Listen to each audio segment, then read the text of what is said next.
So moving on, we're going to be telling you guys about the equipment we'll be using today to thread this pipe. That's one of them, the tri-stand. You know, there's a lot of cool applications for pipe with it, but the only thing we'll be using it for today is this vise. Pretty simple. This will be the pipe threader we'll be using today, and it is the Rigid 600. It's got a dual trigger for safety. It's got this bi-directional switch to make the die cut away from you or towards you. And speaking of dies, it should be noted that they come in multiple varieties and sizes, but not every pipe size can fit in each one. Today we will be using the 1/2 inch, and in order to mount it, you need to make sure that the guide part goes on. Now when putting it into the pipe threader, you insert it into the hole until you hear a click. Now that brings us to our final piece of equipment, the lube. Now this is a very important piece of equipment because without it, you can damage the pipe, the die, and yourself. This pipe threader here, though it may look innocent, it really does have a lot of power for what it does. And if it seizes up on you, it will flip you, and you could get hurt. So always be wary of that. If you feel it tug on you real hard, just let go. Just let it go. We're here for the fun part now.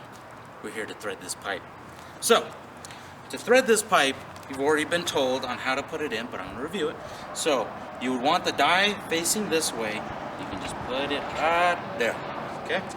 And one thing you're going to want to note when you're cutting into this pipe is you're going to want to hold it down for it to catch at first, and then you can just let it go.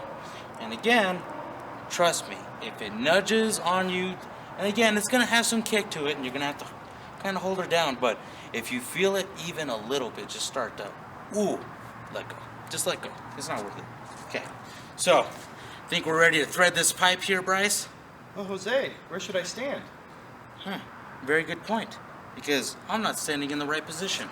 I want to stand on the outside, and that's because if this thing were to catch on me, and if I weren't to let go in time, I could get caught between this machine and this vise here, which wouldn't be a good thing. So make sure you're always on the outside, so if you have to let go, you're out of the way of anything, and you can't get hurt. So, I think we're ready to cut this pipe now, Bryce? I think so, Jose.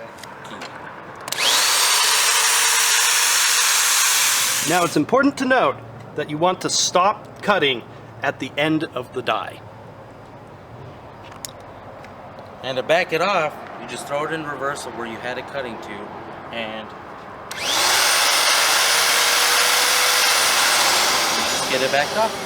So, to send you guys off, one important thing to note is maybe the machine, maybe it isn't you, it's the machine. These dies, they can wear out. You know, they're just like anything else. The metal inside of it can get cracked or whatever. So if you feel it bucking on you, maybe it's the die. And you should go in and check it out.